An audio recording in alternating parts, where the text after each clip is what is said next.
Hi, welcome to Smokin with Swami. I'm Swami Chaitanya.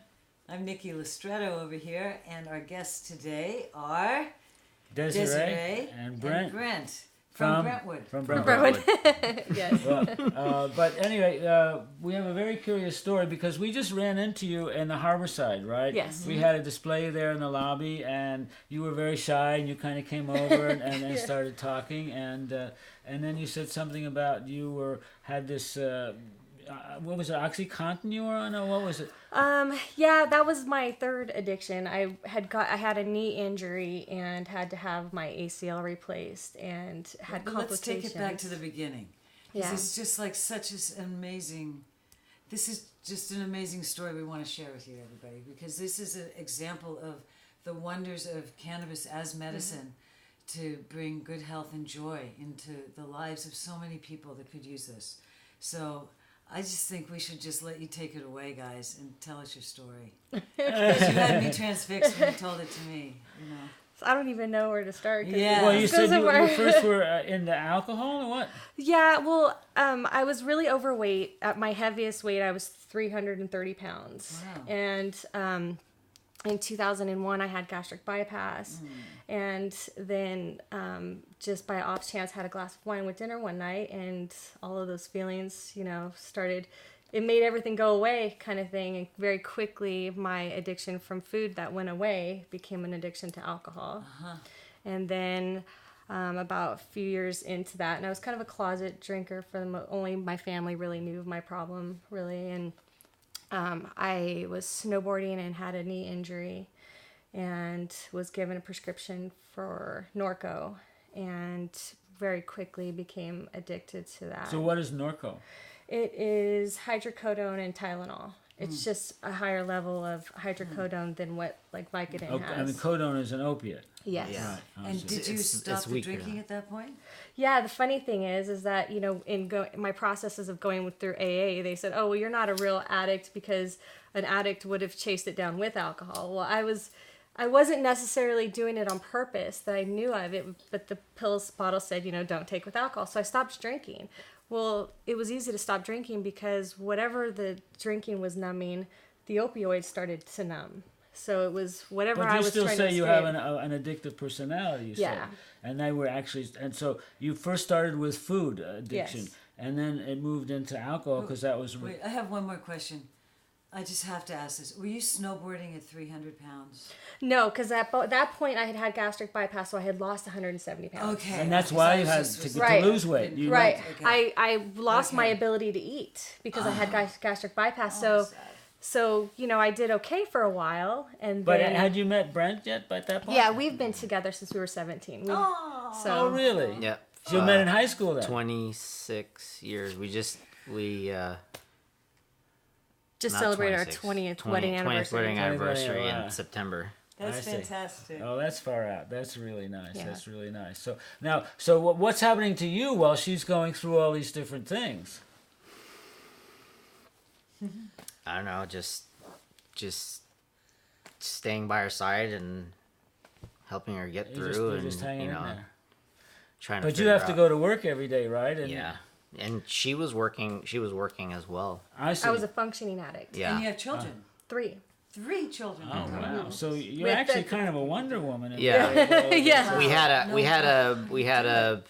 We lived in Brentwood and we commuted to Hayward, and that was probably 3-hour commute back both directions, Each day, morning, yeah. afternoon. So we had we didn't get home till.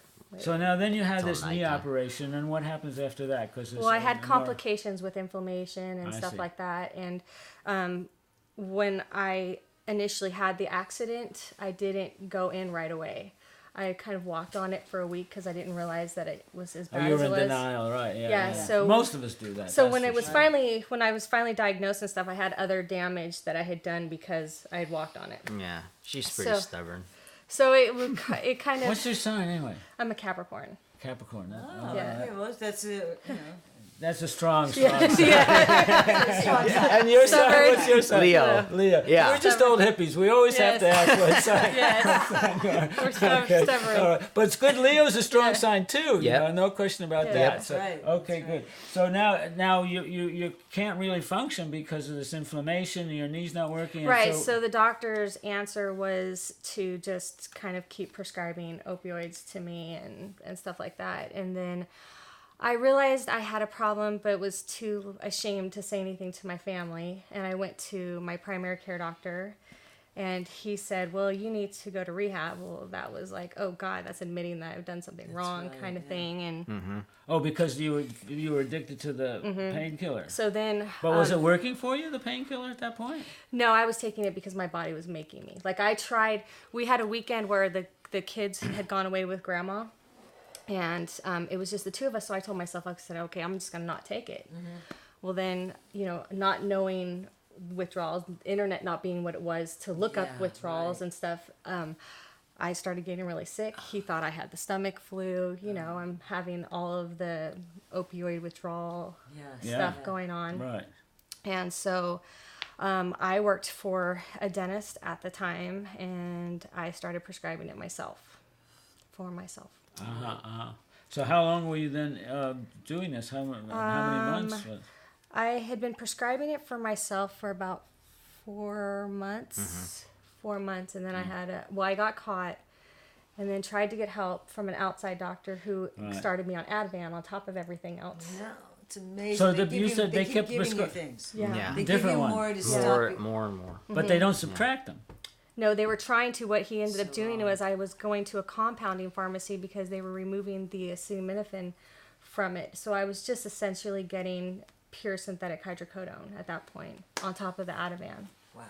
So I was essentially, I almost totaled our brand new car at that point. So you're kind of in a delirium fog all the time. Yeah, I was just and you're in still a- trying to function. And You was got the kids. doctor that was giving you this was saying this will make you feel He was better? supposedly an addiction specialist, this guy that started giving me that. He was an addiction specialist. Well, he was especially Giving me addiction, yeah. Uh-oh. So I got into a car accident, and thank God no one was injured. I didn't hurt anyone, but it was pretty bad. And the next day he took me and put me into rehab. And I did a week in the detox, which was probably the most painful experience I've ever, physically painful experience I've ever gone through in my life. And then I did like the 30-day outpatient program, and was very involved in AA, did my steps. Had So you're driving her sponsors. to all these things and taking care of. That's what's always Yeah. happening. Right. Yep. What a good By her guy. side, supporting Wow, her. wow, You wow. know. Yeah, he went to It was hard.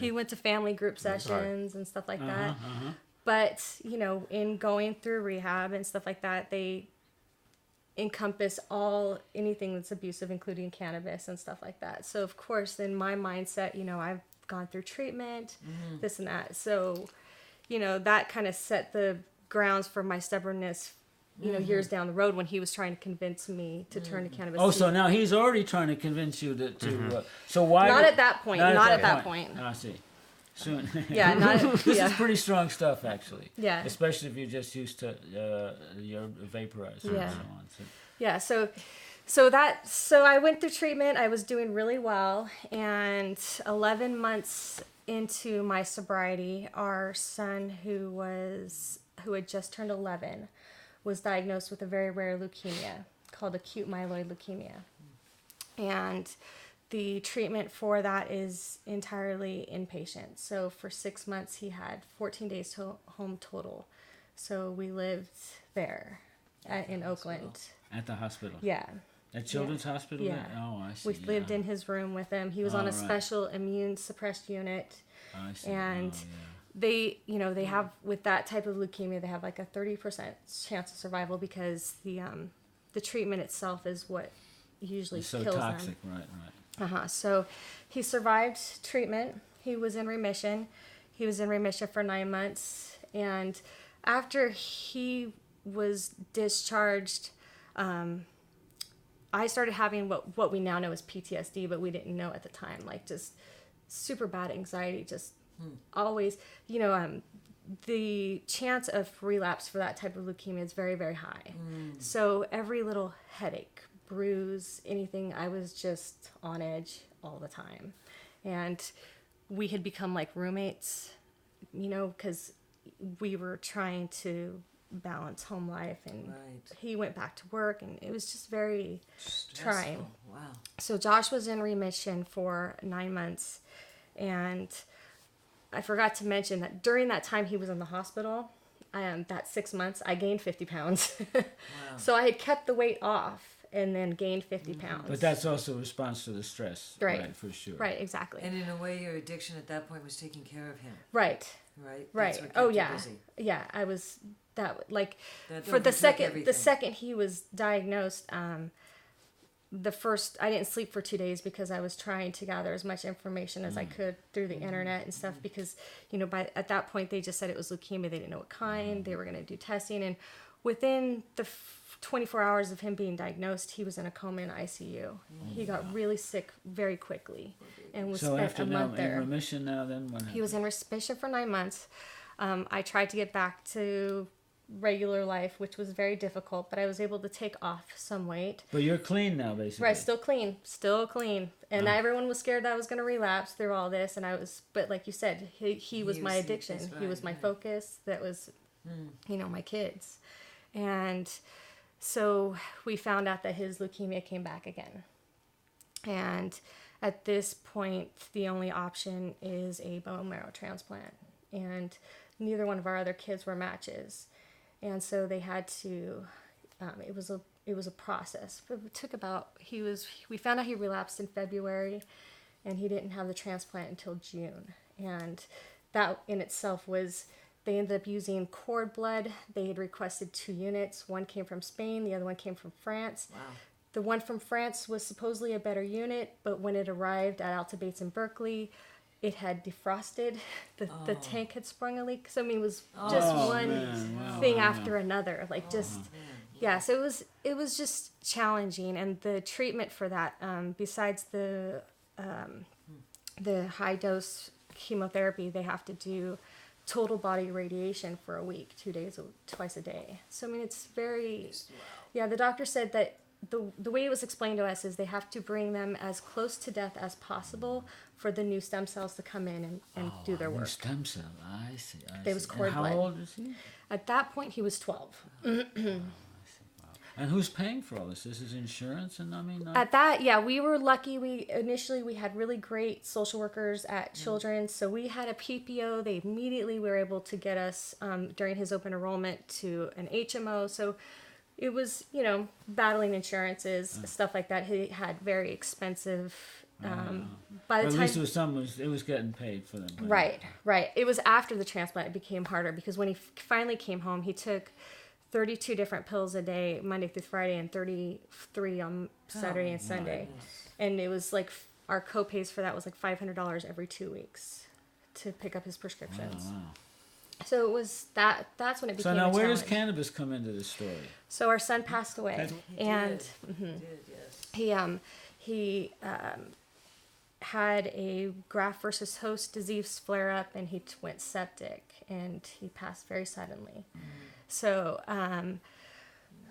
by that point, I had a psychiatrist who had me on everything under the sun. Oh no. And There we go again. after my son passed away, he essentially just kind of wanted to numb me, I think is what he was doing. And so I was on 9 different psych drugs.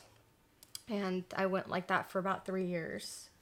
And I also had back issues. I had herniated discs and stuff like that. And did you still have your job, or you? No, I wasn't working. I was actually legally disabled. So I collected Social Security disability because I was see. legally And you said disabled. at one point you weren't even getting out of bed or something? I couldn't get out of bed. Like at least 2 days a week, my mother-in-law was driving my daughter to school for me and stuff like that, because I couldn't get out of bed most days. And the social anxiety had gotten pretty severe, even though I was on 6 milligrams of Ativan a day.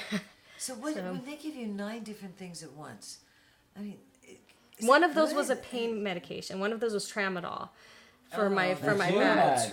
You had at your operation. Yeah. Stuff. Yeah, one of them was tramadol. And that's a real opiate, actually, or a synthetic narcotic. Synthetic, yeah.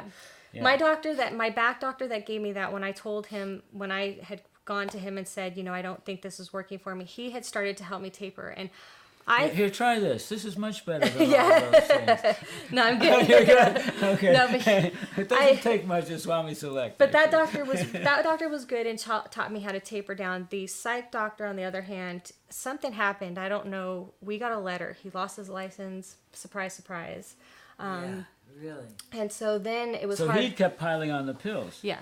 And the thing is, we were talking about this the other day, is one of the appointments I specifically remember, I walked in and I felt almost zombie-like, and his reaction to my demeanor was, oh, I see the medication's working well. So it's almost like he was just trying to give me a chemical lobotomy. Okay. And so then we went on for like 3 years like that, and I decided to try to taper the medication, and I finally came out to him and said, this is what I'm trying to do. It took him about 6 months to convince me to try cannabis, because my sobriety meant a lot to me, and I was taught that if I used, that I would lose my sobriety. Right. But it didn't equate that all these 9 pills you were taking every day had anything to do with sobriety? Or? We ended up getting into an argument, and he just said, let me, just listen to me, hear me out. I want to take care of you. You've always taken care of all of us. Let me just take care of you. And he said, what is the difference? He said, you have a standing prescription for opioids at the pharmacy if you wanted to get it filled. And I did. I had a prescription there if I ever needed it. He said, what is the difference between using something like that or using something from the earth that is natural, that doctors are prescribing if you go to the right doctor? And I said, okay, you're right. Had you ever smoked or anything? When I was a kid, when I was in high or... school and when we had first, but I was always, the funny thing is it either knocked me out completely or it would make me throw up. So my experiences weren't like great, but knowing now, like I had a very abusive childhood and stuff growing up. And so now I know like that the moments it knocked me out, I was usually at friends' houses where I could actually like relax and sleep. It did what it should have been doing. Right. Because I just never slept well and stuff. Right. So now, how did you figure out that cannabis might be the thing that was going to be helpful for her? I don't know. But were you growing or not? No. Not at that time. Nothing. And so you just sort of, some intuition told you, or? Yeah. And were you getting high? You were getting high. Were you using cannabis yourself? With her? No, No, but on your no, own. before, no. No. No. Wait a minute, really? No. I didn't quite realize that. So you also weren't getting high at that point? No. And yet somehow you just had this feeling that All right, the so one now- thing you haven't tried, basically, Yeah, right. is cannabis. And they say it's good for depression. Yeah. So you So- finally convince her Wow. to try this. So where do you go to get your first cannabis? I mean, you're out on a street corner, you talk to a taxi driver, We went and I think we got a little nug from a friend. Uh-huh. And was that when I made it out of the apple? It was we had was- a little bong, and it was sourdein. It was some pretty potent ones. So it's from going from 0 to 100 is essentially what happened. But that's what you needed to cut through. But it that. was So what did you feel like that very first time that you... the pain went away, and after I slept for the first time in 7 years. Oh, wow. Even with sour D. But because of the coming down off of it and because I had relaxed to that point. Wow. Yeah. The first year was very trial and error, mainly because my body was going through withdrawals from the psych meds. The toxins were like flushing their way It took out. me 9 months to taper no, off of there's the a whole meds, thing so- they call it. Isn't that what they call a Hertzheimer effect or something? Yeah. When you fast, right? Yeah. And you stop doing something, what happens is still in your body and your cells, so it takes a long time for that to kind of flush out. Yeah. So a lot of times you can go through with symptoms which are, you feel like you're really sick. Yeah. But it's because those toxins, okay, now they're going through your liver, now they're going through your kidney, so you get kind of a reaction. Well, the crazy thing is that about a month into having my card, he convinced me to go camping. Now, mind you, I didn't leave the house much. So You couldn't get out of bed for it. Right. So one of the pictures that we'd given was of me up on a big rock, because that was a mile hike down to a waterfall. I hadn't done anything like that in years. And this was a month after getting my card. And I was still on probably 7 of the medications at that point. Were? Wow. Right. And the funny thing is that I was doing more, so I was outdoors more. Well, after like a weekend of outdoors, I would have symptoms as if I had had a stroke. And so he finally took me to emergency one day thinking I had had a stroke after a weekend of our daughter's soccer games. 2 of the medications that I was on, the sun causes your body to metabolize it quicker, so it saturates your body. So I was getting just drenched in this medication. So you just stopped them? So the more I was out there, so those ones were the ones we started to taper off quicker and stuff like that. Wow.